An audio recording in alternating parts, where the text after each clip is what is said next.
श्री सद्गुरु महाराज की जय।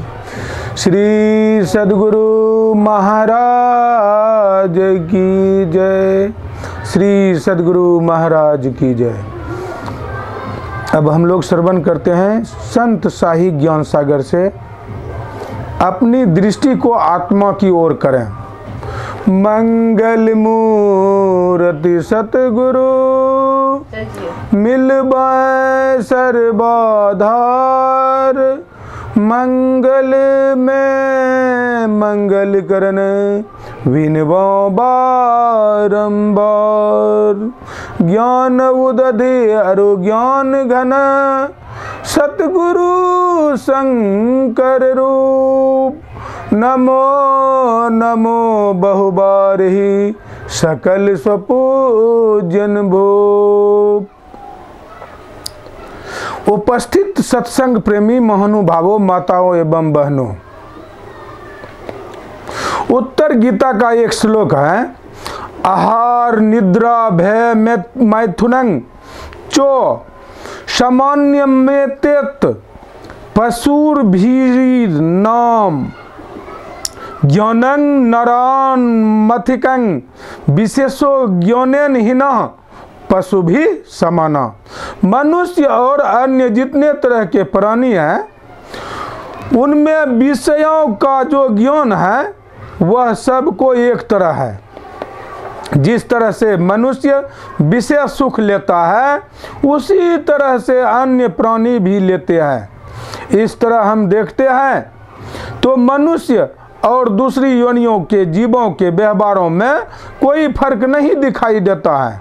संत महात्मा लोग कहते हैं कि अगर मनुष्य केवल विषय ज्ञान में ही रह गया तो पशु से वह किसी तरह श्रेष्ठ नहीं है, वह पशु तुल्य ही है। उपनिषदकार कहते हैं मनुष्य में अगर ज्ञान है तब तो वह अवश्य श्रेष्ठ है। ज्ञान से तात्पर्य है आत्मज्ञान से। संसार के पदार्थों का ज्ञान सबको है, फर्क इतना ही है कि कोई कम जानता है और कोई विशेष। इस आत्मज्ञान को जानकर लोग सचमुच मनुष्य बनते हैं। जब तक ज्ञान नहीं होता, गोस्वामी तुलसीदास जी महाराज कहते हैं, पशु बिनु पूंछ बिसान, अर्थात वह बिना सींग पूंछ का पशु है। यह ज्ञान मनुष्य शरीर में होता है। इस शरीर में आकर जो इस ज्ञान को नहीं प्राप्ति करता है, उपनिषदकार कहते हैं वह सोने को छोड़कर मिट्टी का ढेला लेता है। ज्ञान सोचं परित्यज्य बाह्यो यो रमते नरः समूरः कांचनं त्यक्त्वा लोष्ठं गृहाति सुब्रत। ऐसा इसलिए कहा, ज्ञानान् मोक्षं वाप्नोति तस्मा ज्ञानं परात् परम। अर्थात ज्ञान से मुक्ति होती है, इसलिए ज्ञान से बढ़कर दूसरा उपदेश नहीं है। गोस्वामी तुलसीदास जी महाराज भी ज्ञान मोक्षप्रद वेद बखाना कहते हैं। इसलिए आत्मज्ञान प्राप्त करना चाहिए। केवल आत्मा के संबंध में सुनकर जान लेना पूरा ज्ञान नहीं है। सुनकर तो जाने ही, साथ साथ साधन द्वारा प्रत्यक्ष करके भी जाने, तब होता है पूर्ण ज्ञान। इस आत्मज्ञान में परमात्मा ज्ञान भी है। आत्मा का ज्ञान प्राप्त करता है, उसे ही परमात्मा का भी ज्ञान होता है। भक्तिन सहजोबाई ने कहा, आपुन ही को खोज मिले जब राम सनेही। हम शरीर के अंदर हैं, अपने को देखने के लिए अपनी दृष्टि को अंदर करें। जिस तरह अपनी दृष्टि को अपने शरीर की तरफ करते हैं तो हम अपने शरीर को देख लेते हैं, उसी तरह अपनी दृष्टि को अपनी आत्मा की तरफ करें तो आत्मा को देख सकेंगे, आत्मज्ञान हो जाएगा। दृष्टि इस आँख को नहीं बल्कि इस आँख में देखने की जो शक्ति है उसे कहते हैं। उसे ही आत्मा की तरफ करें। जिसका चित्त बिखरा हुआ है वह ऐसा नहीं कर सकता। इसलिए पहले अपनी चित्त वृत्ति को समेटें, इसे शांति करें। जिस तरह पानी में हलचल रहने से अपना प्रतिबिंब नहीं देखा जा सकता, उसी तरह चित्त अशांत रहने पर आत्मदर्शन नहीं हो सकता। चित्त जब चंचल रहता है तब वह संसार की तरफ रहता है, और जब शांत रहता है तब अंतर्मुख होकर रहता है। इसी दशा में हम अपनी दृष्टि की धाराओं को अपने तरफ करके अपने को देख लेंगे। इसलिए चाहिए कि चित्त को स्थिर करने के लिए संतों ने जो साधना बतलाया है उसे करें। यह चित्त संसार में फैला हुआ है। संसार नाम रूपात्मक है। इस नाम रूप वाले संसार से चित्त को मोड़ें। संसार बहुत विस्तृत है, इसमें बहुत से नाम रूप हैं। किसी एक नाम और रूप पर अपने को दृढ़ता पूर्वक लगाकर रखने वाला संसार से अपनी चित्त वृत्ति को मोड़ता है। जिस तरह धरती पर चलकर उसके सहारे धरती का अंत किया जा सकता है, अथवा पानी में तैरकर पानी के सहारे उसका अंत किया जा सकता है, उसी तरह नाम रूपों को सहारा लेकर हम नाम रूपात्मक जगत से ऊपर उठ सकते हैं। भाव यही है कि अपने को दृढ़ता से किसी एक नाम रूप पर रखने से बहुत से नाम रूपों से छूट जाते हैं।